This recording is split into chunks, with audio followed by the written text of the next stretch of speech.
तर काय विषय भावांनो, लीगचा हा शेवट दिवस आहे आणि जी टीमा काल एक मॅच जिंकून तळ्यात मिळत होती, आज पहिला त्यांचा निकाल लागणार आहे आणि सगळा खेळ हा चिठ्ठीवर होणार आहे. सगळ्यात पहिला तर 3 चिठ्ठ्या काढून त्यातली एक चिठ्ठी उचलली, त्याचं नाव आलं तो बाजूला आणि ज्या चिठ्ठ्या राहिल्यात त्यांच्यात एक मॅच लावलो आणि आता विषय असा होता की हरेल तो बाहेर आणि जो जिंकतो तो चिठ्ठीवाल्या संघ खेळायचं. असं करून एक टीम वर घेतलो. अशा 4 टीमा सेमीफायनल साठी क्वालिफाय केली. परत 4 चिठ्ठ्या केलो. आता ह्या चिठ्ठ्या कोणाची मॅच कोणासंग पडणार त्यासाठी आहेत. चिठ्ठीप्रमाणे पहिलीच मॅच आपल्या भावाची होती आणि ही पहिला बॅटिंग करून 70 धावा काढली. धावा ऐकूनच म्हटलं आता हे फायनलला गेले. शेवटी जे होणार होतं तेच झालं. सांगितल्याप्रमाणे ही तर फायनलला गेले. दुसरी मॅच ही आमचीच होती. आम्ही पण पहिला बॅटिंग करून 64 धावा काढलो. 64 धावा झाल्यावर आता म्हटलं की 70 ते 80% आपण मॅच जिंकलोय. शेवटी मॅच तर जिंकलो.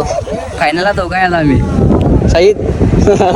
फायनलला दोघं आमने सामने. आम्ही जरी एका टीम मध्ये खेळत असलो तरी आज वेगळ्या टीम मध्ये खेळालोय आणि आम्ही एकमेकांसाठी नाही तर टीम साठी खेळतोय. एवढ्याच मॅचला पण सुरुवात झाली. एवढ्याच आमचा कप्तान टॉस हरला. समोरच्या कप्तानचा 2 शब्द ऐक. फायनल घेणार आम्ही 100%. जसं भाऊ टॉस जिंकला तसं पहिला बॅटिंग घेतला. आमचा बॉलर पहिलाच बॉल असला टाकला. मी उडी मारलो तरी मला बॉल गावना. ही पहिला बॅटिंग करून 43 धावा काढली. पहिला मी आणि माझा पार्टनर अभिषेक भाऊ गेलो आणि आज स्ट्राईक पण तिलाच दिलो आणि भाऊ पहिलाच बॉल आउट. त्यानंतर ह्यो भाऊ पहिला बॉल डॉट खाल्ला आणि ह्यो पण दुसऱ्या बॉलला आउट झाला. पहिल्याच ओव्हरला गळती लागली. मला पण कसली काही होती काय माहित. 4 बॉल मध्ये 2 बाउंड्री मारलोय. परत 5व्या बॉलला बाउंड्री मारायला गेलो आणि हा याच जागेवर आलो आणि हा बघा शेवटचा मोमेंट.